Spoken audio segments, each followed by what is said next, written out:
Welcome, everybody. Today we are here to talk about performance drag, and with me for this conversation is Marcus Dudley, author of recently released book Mammoth Success. Marcus, thanks for coming on today. Thank you so much for having me, Ken. It's a pleasure to be here. Yeah, well, I'd love to hear about your background. Walk me through, your career arc to the recent release of your book. Yeah, great.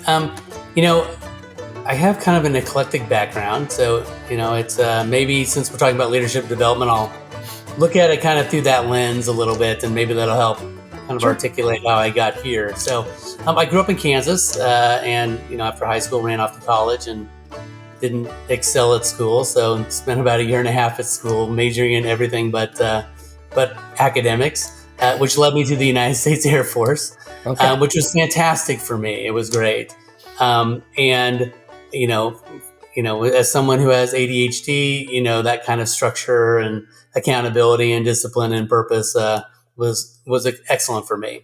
And it was one of those things that I don't think I realized how much it would change my life at the time, and how much of my career, has been impacted from that experience. And it really happened in a couple different ways. I think first off, because I was a couple years older, so I went in at 20.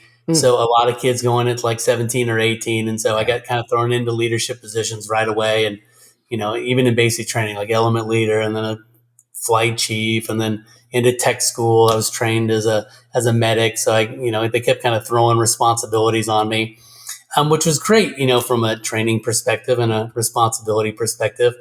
But all of that really, kind of formed a foundation for me.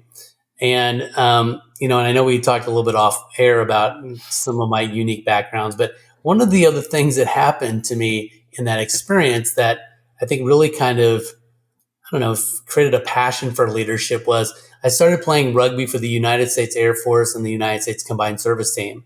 And so I spent about 3 or 4 months of the year, not really working as a medic, just traveling around the country and playing rugby. And a lot of the makeup of those teams they were officers. They weren't enlisted guys. And so I was really fortunate to be around a lot of guys from the military academy. So West Point and Air Force Academy and Naval Academy and VMI and the Citadel. And, for someone who hadn't done so well in school, that was a fantastic, environment for me to be around for the next 4 years. And because my position required, it was kind of a leadership role, I really had to kind of pick up on some skills and learn some traits pretty early on, in order to kind of even survive. And so that was an incredible experience for me. And really, I think kind of got me on the track of, on the leadership track, so to speak. Then I got out of the military and went back to college, and within a couple of years, I jumped into the pharmaceutical and biotech industry, and then spent about 7 years in that business world. So started off in pharma, then went to biopharm, and then biotech, and that's where I got my toes kind of dipped in business and marketing and sales and kind of the cutthroat world that is. And then I kind of got, I don't want to say disenfranchised, but I think I was really kind of shocked at just the differences in culture between the Air Force and what I thought was just corporate America. I think now it may have just kind of been a sales background that I didn't really, understand some of the nuances of that. And I think a lot of that was around leadership, like just the difference in quality of leadership, the lack of accountability, in the military, everybody kind of has everybody's back. And here it was kind of cutthroat. You make a mistake, everybody, is ready to tell you about it, or right. Yeah. So, hide their head. That's right. And, or blame, I remember one thing I said, oh, that was my fault. And, I heard someone say, you heard Marcus, he said it was his fault. I was like, that is not how this is supposed to work. Yeah. That was not my training. So I got out and went back to school and got my first graduate degree in management and leadership with kind of a concentration in conflict management and dispute resolution, which is kind of a weird mix. I had looked at a bunch of business, kind of programs, and most of them had a ton of finance classes. And I was like, I don't need finance. I just need to have a good accountant. I wanted to focus on kind of the leadership topics is really where I was really kind of focused. And so at the same time, thought at 32 years old that I'd try to start consulting, thinking, hey, this will be a good idea. I've got worldly experience. And that didn't go so hot. So, so as I was kind of trying to make ends meet and building a coaching practice at a pretty young age and had this new degree, I started working at this college. It was called the Tucker Leadership Lab, and they had this giant ropes course, like 3-story ropes course thing. It was huge. And so I started kind of volunteering, and then I started getting paid to kind of work as a facilitator, and started noticing that all of these, teams were coming through for like team building events.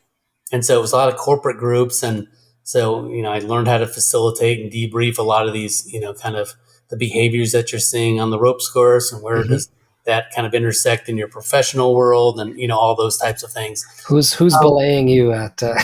Right. That's right. Yeah. All of this of trust factors and all that stuff. So they had kind of low ropes and, high ropes courses. And so, I kind of made a pivot in my business, and I started thinking, maybe I need to start providing team building activities. And there wasn't a lot of that type of business back in the early 2000s. So especially in the Midwest. So I started doing, scavenger hunts and corporate Olympics and portable challenges and bikes for tykes and amazing races and all these different things. And business just started flooding in. And I was, almost didn't know what to do. I was doing a lot of work with groups like Sprint, and, there'd be 20 groups that would contact me. And I'm like, okay. So I'd start building staff and trying to build these team building events. And what I started noticing was that usually when teams would call me or leaders would call me, it was usually because they were in the storming stage. There's some kind of poop storm going on, and they're trying to fix it.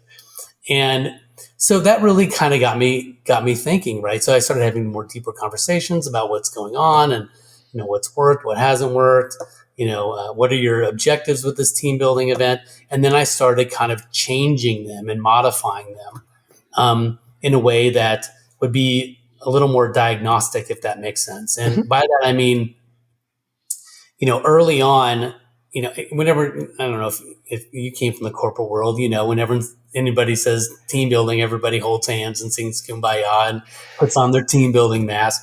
So I really got good at figuring out ways to catch people being themselves, right? So how could I create certain triggers or certain, challenges that I would, provoke reflexive behaviors? And you'd be shocked at what you can find, in a group on, trying to earn $3.45 legally in downtown Kansas City. Like, Funny. Yeah, I mean, you see who dominates the conversation, what the brainstorming is, how they handle conflict, what the personalities are, how much does the leader get involved, how much does the leader allow others to get involved. And you set up several challenges like that, you get a pretty in-depth analysis of what's going on in that team, and even within a couple hours. And so then that really became part of the process, right? Was here are some of the things that we saw, and we talked about them, and then I'd have a deeper debrief with the leader afterwards, and that led to a bunch of other services, strategic planning and leadership development and assessments and social styles and conflict management training, and just a buffet of different things. And then my business started growing kind of around the country, and started working with a lot of different types of groups, from federal to nonprofit to telecom to construction. They were just all over the board. So I really got exposed to a lot of different environments. Yeah. You act like you were going to ask me a question. Well, no, I was just going to say, it sounds like a smattering of industries, because even in my experience, it's interesting the premium some clients can put on, do you have telecom experience or experience consulting with telecom? And so it's great that you're collecting all these experiences, but then my guess is, like most people that do what we do, there's leadership's pretty common across. I always joke, having entered into enough organizations, like one of the first things I hear on the first day is, we're a relationship-based company. And I'm always like, yep, the only one. Right. Yeah, right? It's because I hear it everywhere. Yeah. what's that like? Yeah, Right. what's that like? Yeah. Yeah, so I did that for like 5 or 6 years, and we had 3 kids that were kind of in the elementary, middle Mhm. school age, and it was taking its toll. So It's a you lot of had travel. yeah, just a lot of travel and the grind of owning your own business, and you'd have things stacked up, and then you wouldn't, and so there's just Hmm. how it is with these types of Yeah. this type of business.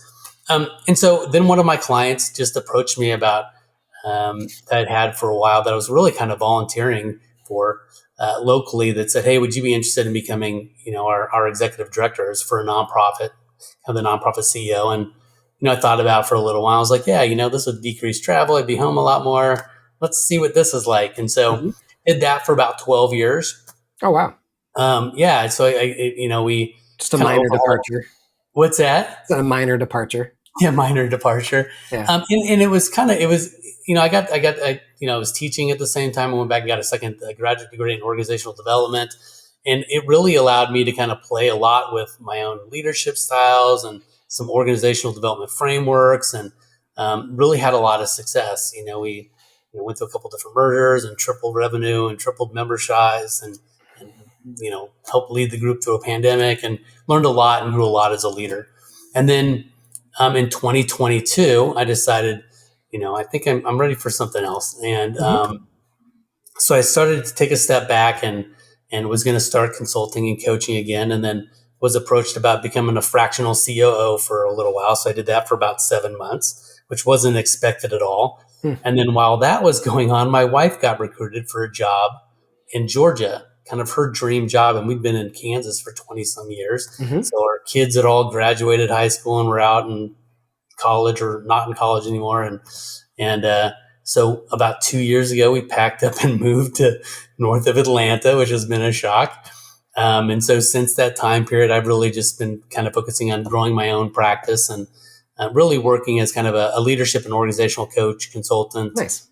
continue teaching, and now an author. So Yeah. that Nice. leads us to today. So there's a couple of things I wanted to ask about as you were talking here. And I'm wondering if I'm gonna. Well, so first of all, and I think you'll laugh at this question, and anybody who knows folks in the military might understand where my question's coming from. Did you meet your wife in tech school? I met my wife. I met her in tech school, but we just knew of each other. Okay. We actually spent time, interestingly enough. So we got stationed at the same base. Okay. I didn't really know her very much, but she was wearing a Kansas Jayhawk t-shirt. And Okay. so I saw her coming back from the gym, and I was like, "Hey," because I grew up in Lawrence, Kansas, which is where the Yeah. University of Kansas is. Okay. And then it was a national championship t-shirt, and we had won the national championship a couple of years ago. And I was like, "Hey, wait a second, where did you get that?" And that started a conversation. And then, here we are 29 years Funny. later. Because I think the joke was like, you can't really, there's only so much socializing you can do in basic, and so people start to Yeah. couple up and get married in tech school right away. It's surprising how many do and how many end up married. Yeah. And it's also surprising, we have a number of friends who, that didn't last very long. And we have a number of friends who are looking at 30 years now. Like, it's Yeah. really, Pretty cool. I don't know of any other group that really has that kind of success either. Yeah. It's pretty odd. But yes and no to your question. Yeah. All right. So here's my other question, which might be our segue into talking about performance drag, somewhat unintentionally, as I'm remembering my question. You had talked about just the stark difference between leadership that you saw in the Air Force, leadership you saw in the quote unquote corporate world, and there was a online conversation I took part in somewhat today around, and I'm curious. I call it, I don't know if everybody calls it this, but I call it the player coach model. It's kind of what happens in corporate America. Sure. I'm sure at least the C-suite level that starts to die off, and maybe a layer below, but less likely in my experience, of the leader has their own book of work that they have to do and lead the team. Right. My curiosity is, in the military, or at least in your experience with the Air Force, did the Air Force use that player coach model, or were leaders set out to lead? Your job was to strategize and lead, not do the work that your team is doing also. I think it really depends on what level that you're talking about. Early on, for sure, it was kind of the player coach, situation. So I was in basic training and still in a leadership position. I was in tech school and had to go through all that stuff, but still had to be in a leadership position. Even when I was assigned, kind of a leadership role within the hospital, I still had my own work and then had to kind of mentor and, help lead and, other airmen. But as you kind of, grow in your capacity in your role, then that starts changing a little bit. And usually around E5, you start seeing, in the Air Force anyway, that you start kind of seeing that you still have leadership. Minimize your roles, your technical role starts decreasing, and your kind of leadership role starts increasing. Leadership as the profession, so to speak. Right? That's right. I think it's similar on the officer side too, but I think they get into the leadership roles much faster in terms of rank. Yeah. So this might be what pushes us into performance drag, because I think in my own experience, and this was even when I was working for a leadership consultancy, right? And I was managing a team. I was still, accountable to spend 30% of my time doing client work. Yep. I did get the luxury, quote unquote, of being able to spend 70% of my time on like process and my team. Right. But I would say like one of my biggest observations, both from consulting and being inside, is how distracting the player coach model is from leadership, from being able to effectively lead the team, focus on your own development, focus on strategy, focus on coaching. It brings about this tension between one's own productivity and leading the team, which I'd imagine is somewhat at the heart of, as we were talking before we hit record, around this concept of performance drag that you've been playing around with. Yeah. I think you mentioned a couple of things that are interesting. I think from an ideal situation, right? We'd love just to focus on kind of execution and helping the members of our team, execute and give them the resources they need and be there for support. I think in this day and age, and with how so many organizations, I don't want to say abuse their leaders, I think it's really easy for leaders to get down in the weeds, in part not because we want to be, but because we know how overburdened our own staff is already, right? Yeah. And so we start taking, at least I see this a lot, and I know I had, I struggled with this at times. Something else would pop up, and like, well, I got to go be a firefighter because I need to fight that fire so they can do their job, or I'm going to take this because they're already overburdened. I'll just throw that on my sled, right? And that leads to 60 and 70 and 80-hour weeks, and burnout, and so some of it's self-imposed. I don't know that it's necessarily the organization doing it. I think some leaders do it because they feel like it's alleviating some of the pressure and work on their team. Yeah. But I also think that some organizations know that already, and if they can get work out of you and leadership out of you, why hire someone else? 2 for 1. Right. So I think there's a little abuse that goes on with that. Sure. But, to your point about performance drag, I think either scenario, it pulls, performance drag is really the idea that there are hidden forces or reasons that slow leaders down, right? That either, or sometimes even prevents them from achieving their goals. And it's identifying where those sources of friction are, or where those forces are, and then being aware of them in a way that helps a leader be more mindful or learn to eliminate or, minimize that drag so that they can focus more on, the strategic piece or, the execution piece, or helping others execute. And so that's kind of the concepts that I've been playing around with, is where are these sources of drag and how much is it impacting leaders? And then how do I create awareness around that so that we can help leaders do more of, spend their time where they really need to be spending their time. Yeah. Well, let's dive in, because I know you said there was the three main factors. I'd love to hear what those are. Yeah. And like, how have you been, working with leaders? How's that going? Yeah. I think, well, first of all, kind of the concept came from my own kind of issues. I noticed several years ago, just as a leader and running an organization, that, and a lot of this I think came from my organizational development background, because it's so much system based that whenever I started feeling like I was overburdened or I was kind of getting bogged down in things, I started I really tried to be conscious of taking a step back and saying, okay, what am I spending my time on? And so early on, I noticed that it was me getting away from kind of the strategic elements, right? It's like, here's the things I'm supposed to be focusing my time on. Here's the things that I am spending my time on. There's a disconnect here. So I need to get better at delegating, or I need to get better at staying focused or not getting distracted. And so a lot of it was around myself.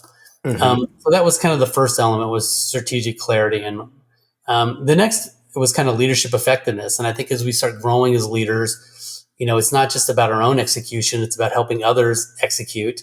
And there's just so many challenges that I think leaders face. It's never ending. Our leadership journey is a continual, it's a lifelong journey. And so of course, we'll get around to it when things slow down, Marcus. Right, of course. When things slow down, I'll attend to my development. Right. But of course, we have gaps in our knowledge and gaps in our experience and difficulties applying new things that we've learned. And so I've spent a lot of time kind of, identifying my own, kind of gaps in that. And then, that's, kind of expanded into other people. And then the last was just, how am I using technology? Now that, it's about AI, but even, 10 years ago, it was like, what software is out there? What platforms are out there? How do I, how much of our processes could be,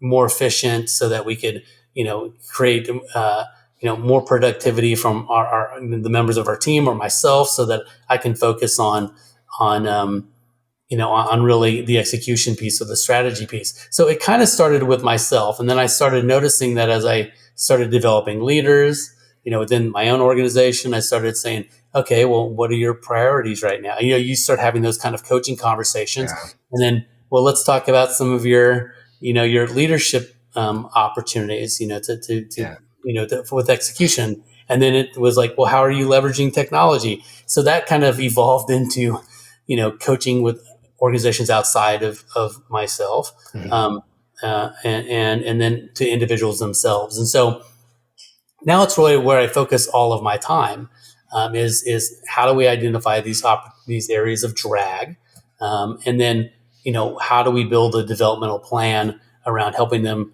get greater clarity, be more effective as a leader, and then leverage whatever technology they have to be more efficient and productive. And then it's just kind of a cycle. So it's a continual evaluation of where those things are. So yeah. No, I like it. It's a very logical model, in with my experience as well.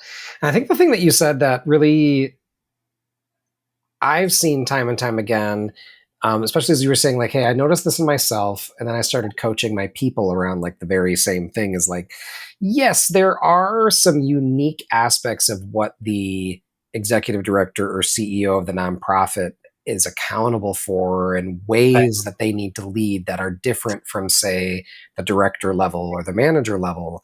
But interestingly enough, there's common problems that happen at every level.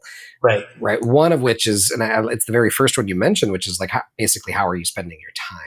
Right. And I've had this experience of basically coaching a CEO and a director, multiple, not same company, but multiple layers apart around the same challenge of, and it's almost, it's like,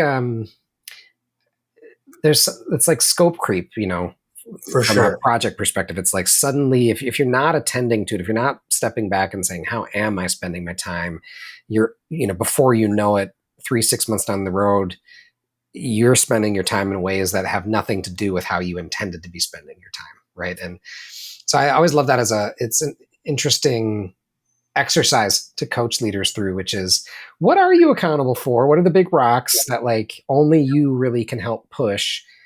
And does your calendar like match? Match up with that. You know? Well, and I'm shocked at how many people don't really know, right? Or it hasn't been clearly communicated from the level above them. Right. And so they're just kind of left like, well, I have this outcome that I'm supposed to hit, but there's been no real conversation around how important is that outcome. And so people kind of, they start drifting in their own direction. And so even in their own minds, they may think that they're on track, but that may not be in alignment with what the people above them or the organization as a whole is really focused on. And I think you talk about something else. All of these things are relevant on a macro and micro level, right? I mean, if you're a leader, you always have things that you're accountable for. You always have people, ways of getting better as a leader, learning to communicate. Some of the skill sets may be more advanced, but or at a higher level, so to speak. But sometimes it's even, you don't have to. I don't think it has to necessarily be leadership growth. It can almost be employee growth. Like, what do your employees need? Right. So you can even take it down even further, right? Are they on track? How do we help them become better at execution, whether they're in a leadership role or not? Are they leveraging tech in a way that would help them be more efficient? So I don't think it necessarily has to be directly, pointed at leaders. I think leaders just tend to be more sensitive of where am I spending my time, and because they're more accountable for that than maybe some others. Yeah. I think, well, and then the second thing that you were mentioning is, are you learning? Are you attending to your own development too? Right. Which I jokingly said, I'll attend to that when things slow down, which is my favorite corporate saying and myth ever, which is, things don't ever actually really slow down. What are you going to do instead? But around leadership development, I know you've had we had a brief conversation around your thoughts on sort of academia and the leadership development industry. Yeah. I'd love to just dive into that really quick. Yeah, and before we jump into that too, I think when I talk about performance drag, it's almost become a framework for me, a personal framework, right? So, I think it's if you're constantly as a leader, asking yourself, right, what are my strategic objectives? What are my biggest priorities? What are my SMART goals? What are my SMART tactics? What is it that I need to be focusing my time on? And you're also saying, what am I doing to grow as a leader this year? Right? What are the 2 or 3 things that I really need to be focused on? And, what are the things my team needs to be focused on? And you're saying, what do I need to do as a leader to get more aware of AI, for example, and how much time do I need to invest? Then you're really conscious of growing in all 3 of those areas. And it really amplifies each other. I mean, these things aren't in isolation. They, the more clear you are, the more focused you are, the better leader you are, the more execution you're going to have. The more time you can free up, the more time you can spend on the other 2 areas. And so I really do think it's a cyclical process, that's constant. And as a leader, if you're constantly aware of those and you're asking yourself the same questions of yourself as your team, it's kind of a 3-pronged attack that you're always focused on. And so I found it to be really impactful, and it kind of accelerates growth in a lot of different ways, both in your business and yourself personally. And I don't think you get bored either, because you're constantly learning something, which I think is, sometimes a challenge for leaders. So now it's built into your own, developmental process. I find that coaching often, like at least in my experience with coaching, and the people that I've been coaching, life is so busy, frenetic, that oftentimes I've found coaching to be the permission structure that people have to just not attend to work for an hour and even be able to attend to these kinds of questions. And I think, what I hear you talking about is, would love to see more leaders create their own permission structure to carve out that time for themselves without a coach. Not that I'm trying to put you or I out of work. Right. Well, yeah. There's something magical about coaching in the permission that it gives people to focus on themselves for a minute. Yeah, I 100% agree. We talked a little bit about, or you mentioned kind of our conversation about kind of this, what I kind of consider to be the leadership development myth. Mm-hmm. And I do, I found it both in academia and I found it both in corporations. I think that there's this fallacy that somehow the transfer of information, leads to transformation, right? And it just doesn't, right? And I think take that a step further, that even though you're in a specific role, a leadership role, and you have the opportunity to apply this information, that also leads to development. And I felt the same way for a long time. Like if I give these leaders this new information or these new frameworks, they're naturally going to use it. But over time, what I've really found is that there's really three really important ingredients for leadership development. One is knowledge and training and skills, and having a good library of information to pull from, right? Tools. The second part of that, which I think needs to be talked about a lot more, is around the environment that you have to apply that information. And sometimes it's that you have the opportunity to do it, but the climate or the culture is not one that is forgiving enough that you can afford to make a mistake. And if you are so fearful of making a mistake, you're not going to use it. You're not going to play with it. You're not going to learn from it.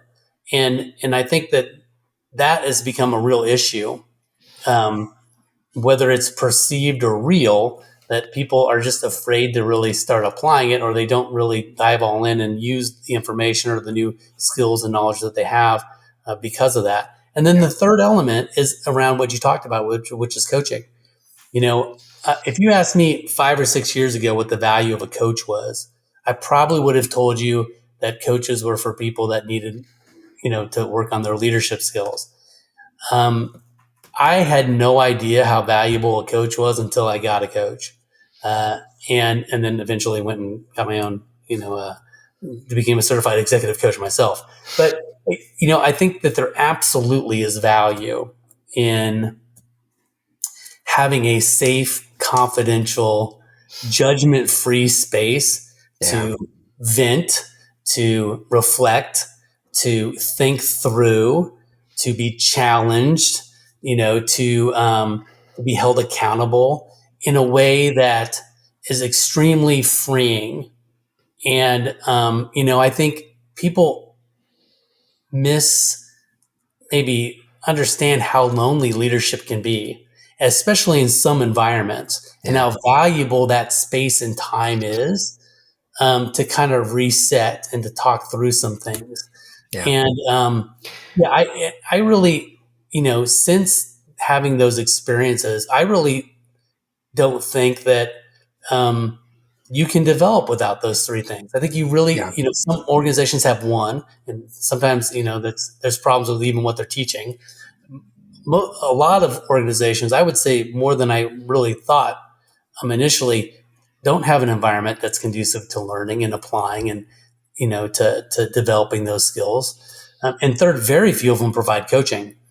And that combination of things is just, it doesn't lead to leadership development. That's why I kind of call it this illusion, right? They're spending tons of money on once a year training, or, right when you get this role, and then there's no real follow-up on how much you're growing and or whether the information you just received is relevant to the challenges that you're facing right now. So then you don't even have the ability to apply it because you're not facing that challenge. Well, so there's so many pieces there.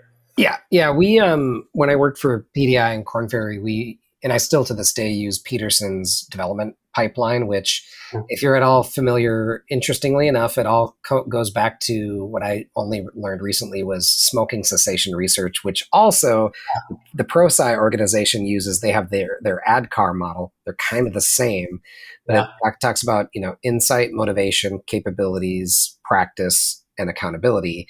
And, most leadership development programs, if there's an assessment involved, there's some focus on insight. Right. Most try to be experiential in such a way that's exciting and motivating to be there. So you're hitting motivation. and we're trying to pour some level of knowledge into your brain around Right. the knowledge and capability piece. But where most programs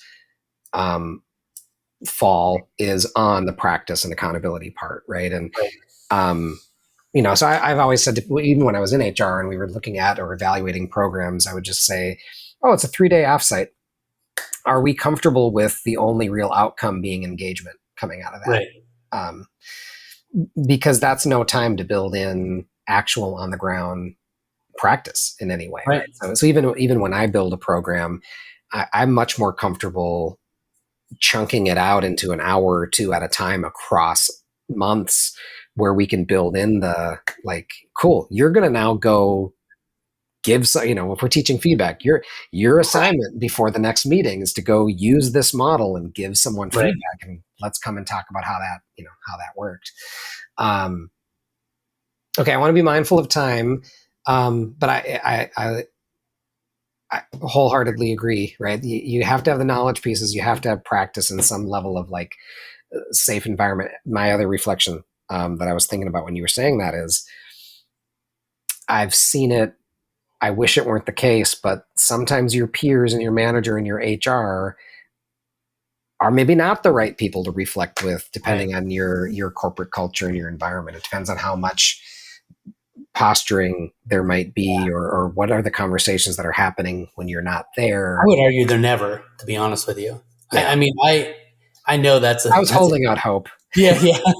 And I think there is such the freedom of having, when it's a third party, that they have no ability to impact, really your career trajectory, or there's no judgment to it. And there's a difference between a mentor and a coach. And I think, and there's a difference between someone following up on you doing something versus creating an atmosphere where you can really work through things and reflect and feel open enough to talk about things that may be bothering you, or that you have, some concerns about. And so, I know that's not what some people want to hear.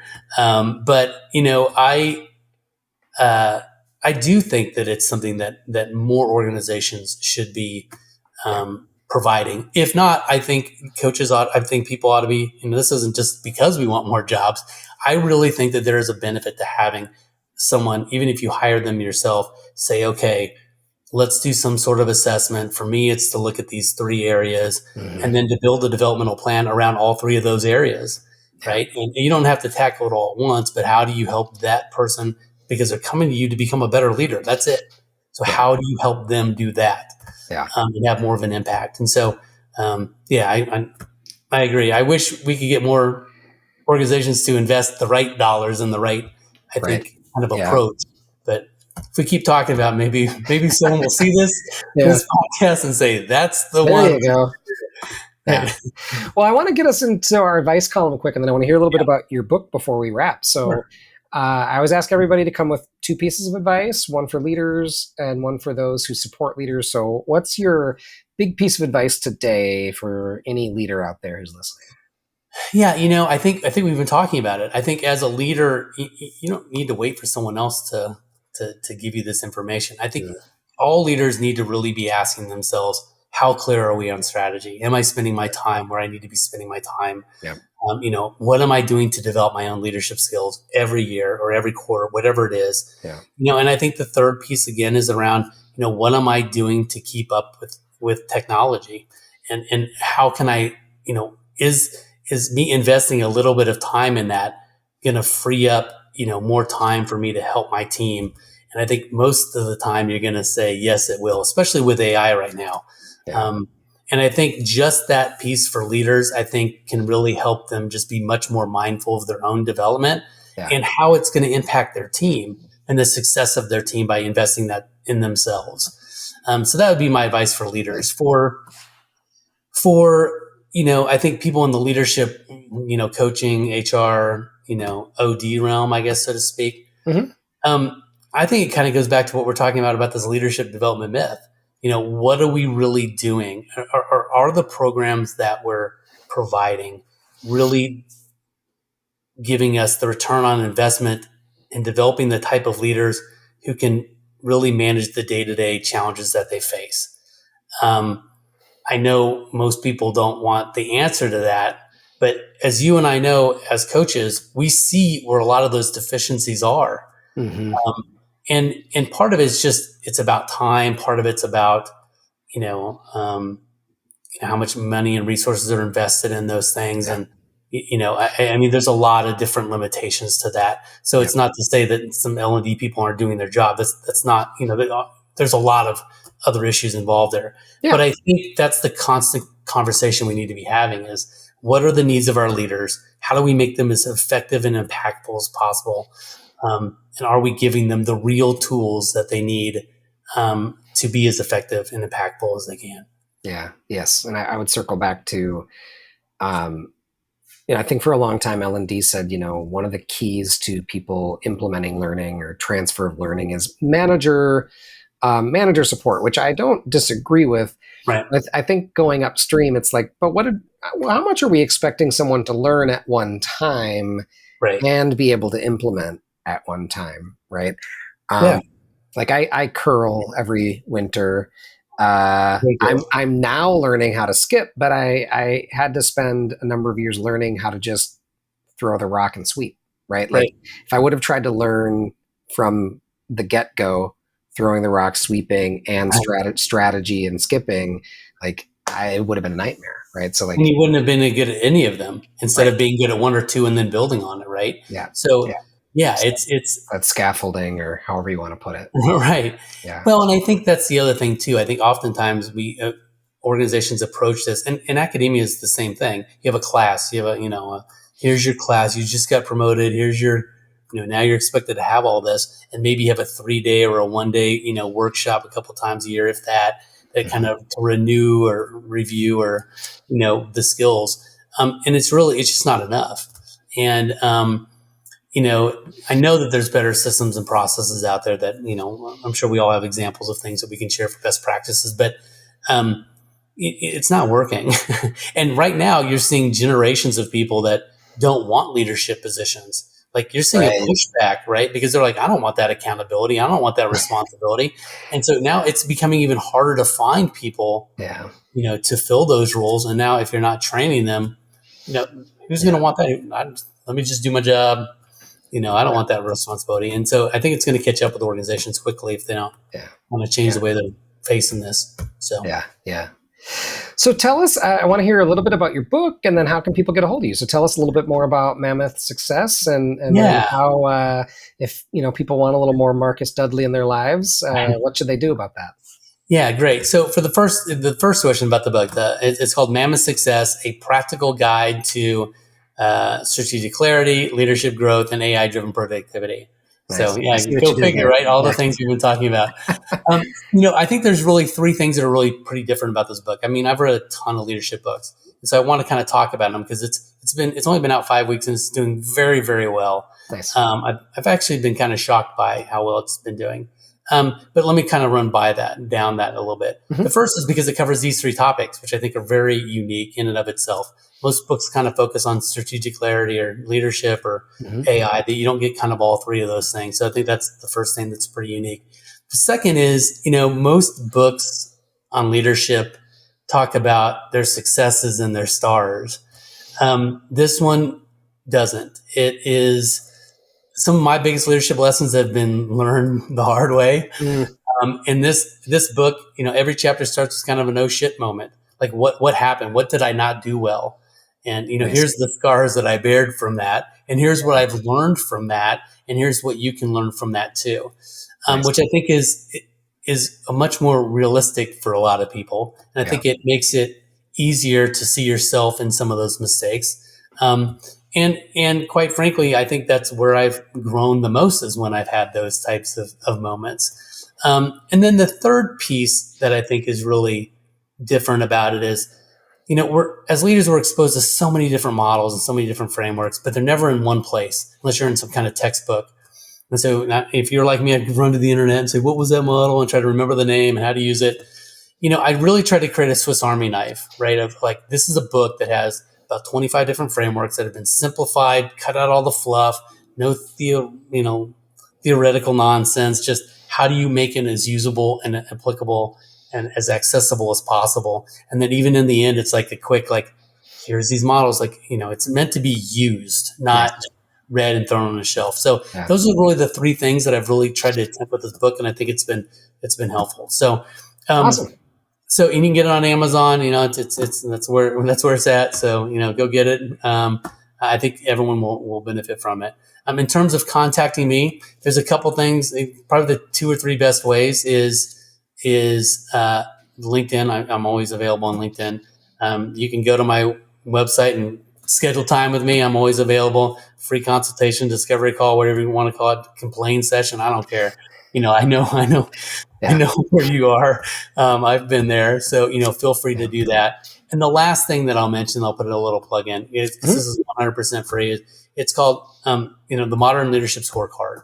And it's the tool that I developed to assess performance drag. It's 21 questions, takes you 3 minutes. It gives you instant feedback and feedback that you can use. It's not generic. It's like, here's what you can do, or here's these 3 things in these categories that you can do as a leader, to stop kind of minimizing drag. So I'd say those would be the 3 things that I'd kind of share with you guys. Cool. And that assessment's right on your website? It's on my website, just at the very top. It'll say free or modern leadership scorecard. And I can give you the link if you want to drop it in the... Cool. Yeah, I'll put it in the show notes. For sure. Awesome. Well, Marcus, it was great having you on today. I could probably keep talking to you for a while, but I'm sure someone eventually is going to want us somewhere else. So I appreciate your time. Thank you so much. It was great. All right. Take care. Bye-bye.